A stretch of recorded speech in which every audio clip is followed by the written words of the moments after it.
இப்போப்பா நம்ம வந்து high protein weight loss laddu செய்ய போகிறோம். இப்போ நான் வந்து பாசி பயிர் எடுக்கிறேன்ப்பா. இப்போ வந்து நான் ஒரு கப்பு பாசி பயிர் எடுத்து வச்சுருக்கேன். இது வந்து 300 கிராம் இருக்கும். நம்ம அடுப்பு பக்கம் போய்க்கிடுவோம். இப்போ கேஸ் ஆன் பண்ணியிருக்கோம். ஒரு கடாய் ஒன்று வச்சுருக்கோம். கடாய் நல்லா சூடாகட்டும். கடாய் நல்லா சூடாயிடுச்சுப்பா. இப்போ நம்ம ஒரு கப்பு பாசிப்பயிர் எடுத்து வச்சுருந்தோம் இல்லையா, இது வந்து இந்த கடாயில் போட்டுக்குருவோம். பாசிப்பயிரை இப்போ வறுத்துக்குருவோம். இப்போப்பா நம்ம வந்து ஒரு 10 நிமிஷத்துக்கு நல்லா பாசிப்பயிரை வந்து வறுத்துருக்கோம். கலரும் நல்லா மாறிடுச்சு. நம்ம இப்படி வந்து கிண்டிக்கிட்டே இருக்கணும். இப்படி கிளறிக்கிட்டே இருந்தால் தான் உங்களுக்கு வந்து பாசிப்பயிர் வந்து அடிப்பிடிக்காது. கிளறாமல் விட்டோம்னா அப்படி நடுவில் மட்டும் அடிப்பிடிச்சிரும், நல்லாவும் இருக்காது. அதனால இப்படி நம்ம கிண்டிக்கிட்டே இருந்தால் தான் நமக்கு எல்லா பக்கமும் எல்லா பயிரும் வறுபடும். நல்லா வறுபட்டுருச்சுப்பா. இப்போ இதை எடுத்து பிளேட்டில் மாற்றிக்கிறோம். அதே கடாயிலேயே நம்ம வந்து இது தாமரைப்பூரிப்பா. இது நட்ஸ் கடையில் எல்லா கடையிலையும் கிடைக்குது. நம்ம பட்டை, கிராம்பு, பாதாம் பருப்புலாம் வாங்குவோம்ல, அங்கேயே இது எல்லா கடையிலையும் கிடைக்குது. விலை கம்மி தான்ப்பா. இது 50 கிராம் வந்து உங்களுக்கு 40 ரூபா இதுக்குள்ளே வரும். இப்போ நான் 50 கிராம் எடுத்திருக்கேன். இதையும் நம்ம வறுத்துக்குவோம். வந்து நமக்கு சவக்குன்னு இருக்கும். ரொம்ப இந்த பார்த்தீங்களா, இது வந்து இப்படி தான் இருக்கும். இப்போ நம்ம இது வந்து நம்ம கடாயுடைய சூட்டில் கொஞ்சம் ஒரு 2 நிமிஷத்துக்கு வறுத்துக்கணும். இந்த தாமரை பொரி வந்துப்பா நல்ல உடம்புக்கு ரொம்ப நல்லது. ஏன்னா இதில் வந்து கால்சியம் ரொம்ப இருக்குது. இப்போ பெரியவங்களுக்கு இவங்களுக்கெல்லாம் இப்போ அம்மாவுக்கெல்லாம் பேக் பெயின் நிறைய இருக்குது. அந்த தாமரை பொரியை வாங்கி இப்படி லட்டு செஞ்சு சாப்பிட்டோம்னா நம்மளுக்கு உடம்புக்கு எல்லா சத்தும் கிடச்சிரும். அதனால் நீங்கள் வந்து பிள்ளைகளுக்கும் வளர்கிற பிள்ளைகளுக்கும் இதை நம்ம டெய்லி ஒரு லட்டு கொடுக்கலாம். ஸ்நாக்ஸ்க்கு பதில் ஈவினிங் ஒன்று காலையில் ஒன்று கொடுத்தோம்னா பிள்ளைகளுக்கு எலும்பு நல்லா ஸ்ட்ரென்த்தாக இருக்கும்ப்பா.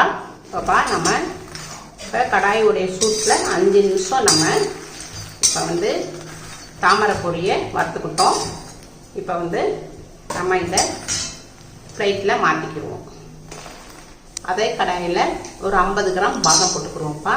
இப்போ இதையும் கடாயுடைய சூட்டில் நம்ம லைட்டாக வறுத்துக்கிடுவோம். கடாயுடைய சூட்டில் பாதாமை நம்ம வறுத்துக்கிட்டோம். ரொம்ப வறுக்கக்கூடாதுப்பா, பாதாமில் உள்ள சத்து போயிடும். அதனால் கடாயுடைய சூட்டில் தான் வறுக்கணும். இப்போ அதே கடாயிலப்பா நம்ம ஒரு 50 கிராம் ஃப்ளாக்ஸீடு எடுத்துக்கிடுவோம். ஃப்ளாக்ஸீடில் வந்துப்பா ஒமேகா 3 இருக்குது. ரொம்ப எலும்புக்கு நல்லது, இடுப்புக்கு நல்லது, மூட்டுக்கு நல்லது. நல்லா உங்களுக்கு வந்து ஸ்கின் வந்து நல்லா ஷைனிங்காக கொடுக்கும். நம்ம தலை முடிக்கும் ரொம்ப நல்லதுப்பா. அதனால் நீங்கள் ஃப்ளாக்ஸீடு சேர்த்துக்கோங்க. இப்போ நான் 50 கிராம் ஃப்ளாக்ஸீடு போட்டிருக்கேன். இதை கடாயோடைய சூட்டில் நம்ம வறுத்துக்குருவோம். லைட்டாக வெடிக்கிற சவுண்டு வரும். அப்போ நம்ம எடுத்துடணும். ஃப்ளாக்ஸீடை வந்துப்பா நம்ம வந்து கடாயுடைய சூட்டில் வறுத்துட்டோம். ஃப்ளாக்ஸீடு வந்து நல்லா பொரிஞ்சுக்கிட்டு வருது. இதை வந்து பிளேட்டில் மாற்றிக்கிடுவோம். இது வந்து வெள்ளரி விதைப்பா. எல்லாமே உங்களுக்கு நட்ஸ் கடையில் நம்ம கிராம்பு, பட்டை, ஏலக்காய்லாம் வாங்குவோம்ல, அந்த கடையில் தான் எல்லாமே கிடைக்குது. அங்கே தான் அம்மாவும் நான் வாங்கியிருக்கேன். இது வந்து வெள்ளரி விதை குக்கும்பருடைய சீடுப்பா. இது ஒரு 25 கிராம் போட்டிருக்கேன். இரும்பு கடாயுடைய சூட்டில் இதை வறுத்து எடுத்துக்குவோம். இப்போப்பா இந்த வெள்ளரி விதையோட நம்ம ஒரு 10 ஏலக்காய் போட்டுக்குடுவோம். இதையும் நம்ம இந்த கடாய் சூட்லேயே வறுத்துக்குவோம். இப்போப்பா எல்லாமே இப்போ வெள்ளரி விதை நல்லா வெடிச்சுக்கிட்டு வருதுப்பா. நல்லா வறுத்தாச்சு. இப்போ கேஸ் ஆஃப் பண்ணிடுவோம். இதையும் நம்ம ஒரு பிளேட்டில் மாற்றிடுவோம். இப்போ நம்ம வந்து இந்த தாமரை பொரி இருக்குல்லப்பா, நம்ம வறுக்காமல் இருந்தால் உங்களுக்கு வந்து சவுண்டே வராது. உங்களுக்கு சவக்குன்னு இப்படி இருக்கும். நம்ம வறுத்துட்டோம்னா இந்த இப்படி பாருங்கள், நல்லா சவுண்டு வருது பார்த்தீங்களா, இப்படி தான் இருக்கும். வறுக்காமல் இருந்தோம்னா உங்களுக்கு சவச்சவன் இருக்கும். கொஞ்சம் வறுத்துட்டோம்னா நல்லா பொரி மாதிரி நல்லா பொரிஞ்சிடும். அவ்வளோதான்ப்பா. நம்ம எல்லாமே வறுத்துட்டோம்.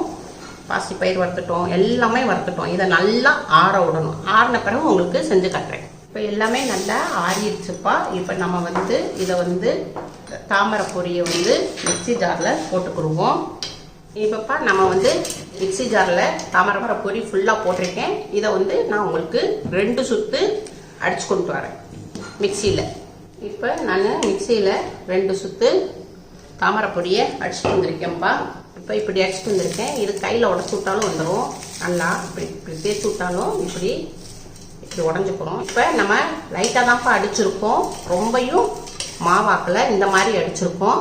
இப்போ இதில் வந்து நம்ம வந்து பாதாம் பருப்பு போட்டுக்கிடுவோம். இப்போ பாதாம் பருப்பு போட்டோம்ப்பா. இப்போ நம்ம வந்து வெள்ளரி விதையும் ஃப்ளாக்ஸீடும் வச்சுருக்கோம், இதையும் போட்டுக்குவோம். இப்போ நம்ம பாசி பயிரை மட்டும் வச்சுக்கிட்டோம். இப்போ மீதி தான் உங்களுக்கு இதை அடிச்சு கொண்டுட்டு வரேன். ரொம்ப பவுடர் ஆக்காமல் மீடியமாக நல்லா பரபரன்னு அரைச்சி கொண்டு வரேன். இப்போப்பா நம்ம மிக்சியில் அடிச்சு கொண்டு வந்துட்டேன். இப்படி பரபரன்னு இருக்கணும். நம்ம சாப்பிடும் போது நல்லா கிரிப்ஸியாக இருக்கும். பாதாம் பருப்பு இதெல்லாம் கொஞ்சம் நமக்கு வாய்க்கு நல்லா சாப்பிடும் போது கிரிப்ஸியாக இருக்கும்ப்பா. ரொம்ப மாவாக அரைக்கக்கூடாது. இந்த அளவுக்கு அடிச்சிருக்கேன். இதை பவுலில் மாற்றிக்கிடுவோம். இதை அந்த பக்கம் வச்சுருவோம். இப்போ நம்ம பாசி பயிரை வறுத்து வச்சுருந்த பாசி பயிரையும் மிக்சி ஜாரில் போட்டுக்கிடுவோம். வறுத்து வச்சுருந்த பாசி பயிரை இப்போ உங்களுக்கு மிக்சியில் நல்லா பவுடராக்கி கொண்டு வரேன். இப்போப்பா நான் பாசி பயிரை அடித்து கொண்டு வந்திருக்கேன். நல்லா மாவாயிருக்கு. இப்போ நம்ம ஜீரணத்துக்கு நம்ம சாப்பிட்டோம்னா ஜீரணம் ஆகிறதுக்கு நான் சுக்குப்பொடி ஆக்கி வச்சுருக்கேன்ப்பா. இது ஒரு ஸ்பூனு சுக்குப்பொடி போட்டுக்கிடுவோம். சுக்கு இருந்துச்சுன்னா நீங்கள் கல்லில் தட்டி போட்டுக்கோங்க. அம்மா முதவே நான் இடித்து நான் சுக்கு பவுடராக ஆக்கி வச்சுருக்கேன். ஒரு ஸ்பூன் சுக்கு பவுடர் போட்டுருவோம். இதையும் உங்களுக்கு நல்லா ஒரு சுட்டு எல்லாம் கலந்து கொண்டு வரேன். இப்போப்பா நான் சுக்கு பொடி போட்டு இதை மிக்சியில் ஒரு அடி அடித்து கொண்டு வந்திருக்கேன். இப்போ எல்லாமே சுக்கு எல்லாமே கலந்துருச்சு. இப்போ இதையும் நம்ம பவுலில் மாற்றிக்கிடுவோம். ஒரு 50 கிஸ்மிஸ் போட்டுக்கிடுவோம்ப்பா. நம்ம லட்டு நம்ம சாப்பிடும் போது ரொம்ப டேஸ்ட்டாகவும் இருக்கும். சாப்பிடும் போது அது நல்லா ஒரு டேஸ்ட் நல்லா கிடைக்கும் உங்களுக்கு. அதனால் நான் ஒரு 50 கிஸ்மிஸ் போட்டேன். இப்போ எல்லாத்தையும் மிக்ஸ் பண்ணிக்கிடுவோம். எல்லாத்தையும் நம்ம மிக்ஸ் பண்ணிக்கிடுவோம்ப்பா. இப்போப்பா நான் கேஸ் ஆன் பண்ணியிருக்கேன். ஒரு சட்டி வச்சுருக்கேன். இப்போ நம்ம இதில் தான் பாசி பயிர் எடுத்திருந்தோம் ஒரு கப்பு அளவுக்கு. இப்போ அதே கப்பில் நம்ம 3/4 கப்பு நான் வெல்லம் எடுத்திருக்கேன். உங்களுக்கு வேணும்னா இனிப்பு வேணும்னா குறைச்சிக்கோங்க, இல்லை இனிப்பு ஜாஸ்தி வேணும்னா அதிகப்படுத்திக்கோங்க. நான் 3/4 கப்பு எடுத்திருக்கேன். இப்போ இந்த சட்டியில் போட்டுக்கிடுவோம். இப்போ கொஞ்சம் நம்ம வெல்லம் கொஞ்சம் கரையிற அளவுக்கு கொஞ்சம் தண்ணி ஊற்றிக்கிடுவோம். கொஞ்சமாக ஊற்றணும்ப்பா, ரொம்ப ஊற்றக்கூடாது. இப்போ வெல்லம் உங்களுக்கு நல்லா எல்லாம் கட்டியாக இருக்குது. நல்லா உங்களுக்கு மெல்ட் ஆகணும். நல்லா கொஞ்சம் மெல்ட் ஆகட்டும். மீடியத்தில் வச்சுக்கிறோம்ப்பா அடுப்பை. அவ்வளோதான்ப்பா. வெல்லம் எல்லாமே நல்லா கரைஞ்சிருச்சு நல்லா. இப்போ நம்ம கேஸை ஆஃப் பண்ணிடுவோம். நம்ம மாவு திரிச்சு வச்சுருக்கோம் இல்லையா, அதில் நம்ம இந்த வெல்லத்தை மிக்ஸ் பண்ணுவோம். இப்போப்பா நம்ம 2 ஸ்பூனு இந்த வெல்லத்தில் நெய் விட்டுக்கிடுவோம். இதை நல்லா மிக்ஸ் பண்ணிக்கிடுவோம்ப்பா. இதை மிக்ஸ் பண்ணியாச்சு. இப்போ நம்ம இந்த வெல்லத்தை வெள்ளைப்பாவை இதில் ஊற்றிக்கிடுவோம்ப்பா. ஜல்லடையில் மிக்ஸு இதை எல்லாத்தையும் அடியிலேருந்து நம்ம எல்லாத்தையும் மிக்ஸ் பண்ணணும்ப்பா. இப்போ நம்ம இந்த பிளேட்டில் கொஞ்சம் மாற்றிக்கிடுவோம். பிசைகிறது சரி வரல. மீதி வெல்லத்தை இருக்குல்லப்பா, அதையும் நிறுத்துக்கிடுவோம். இப்போ எல்லாத்தையும் மிக்ஸ் பண்ணிக்கிறோம்ப்பா. வெள்ளைப்பாவு போட்டிருக்கோம் இல்லையா, எல்லாத்தையும் நல்லா ஒன்று சேர்த்தாப்பில் மிக்ஸ் பண்ணிக்கிறோம்ப்பா. இதையும் இதில் போட்டுக்கிடுவோம். எடுத்து வச்சுருந்தோம் இல்லையா, இதில் போட்டுக்குவோம். எல்லாத்தையும் நல்லா மிக்ஸ் பண்ணிக்கிறோம்ப்பா. அவ்வளோதான்ப்பா. எல்லாத்தையும் நம்ம வெள்ளைப்பாவு ஃபுல்லாக ஊற்றிட்டோம். இப்போ கரெக்டாக இருக்குது. இப்போ நம்ம சூட்டோடு இருக்குது. இப்போ நம்ம இந்த சூட்டோடையே வெதுப்பாக நம்ம கையில் தாங்குற அளவுக்கு சூடு இருக்குது. அந்த அளவுக்கே நம்ம பிடிச்சிடணும். இல்லாட்டா விட்டுட்டோம்னா அது கட்டி ஆகிக்கிறோம். இப்படி உருட்டி வைங்க. இப்போப்பா நம்ம ரொம்ப டிஃப்ரெண்ட்டாக நம்ம சத்தான லட்டு செஞ்சுருக்கோம்ப்பா. இது வெயிட் லாஸ்க்கும் ரொம்ப நல்லா இருக்கும். சின்ன பிள்ளைகளுக்குலாம் இதை கொடுத்தோம்னா அவ்வளோ நல்லா ஆரோக்கியமாக நல்லா அவ்வளோ ஹெல்த்தியாக வாழ்வாங்க. இது சின்ன பிள்ளைகளுக்குலாம் கொடுத்தா நல்லா ரொம்ப நேரம் பசிக்காது, வேற நல்லா கம்முன்னு இருக்கும். சென்னையிலேருந்து எங்கள் பொண்ணு வர்றாங்க. இன்னைக்கு ஈவினிங் வந்துடுவாங்க ஒரு 5 மணி போல்.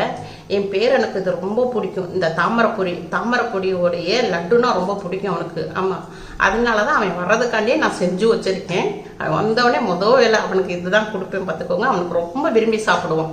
அதனால் உங்கள் வீட்டில் செஞ்சு பாருங்கப்பா. அம்மாவுக்கு லைக் பண்ணுங்கள், ஷேர் பண்ணுங்கள், சப்ஸ்கிரைப் பண்ணுங்கள்.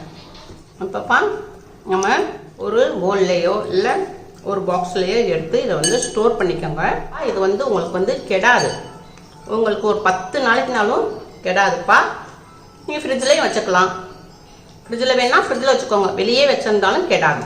அதனால் இதை வந்து நான் வந்து பவுலில் எடுத்து ஸ்டோர் பண்ணுறேன். நீங்கள் வந்து பாக்ஸில் எடுத்து ஸ்டோர் பண்ணி வச்சுக்கோங்க.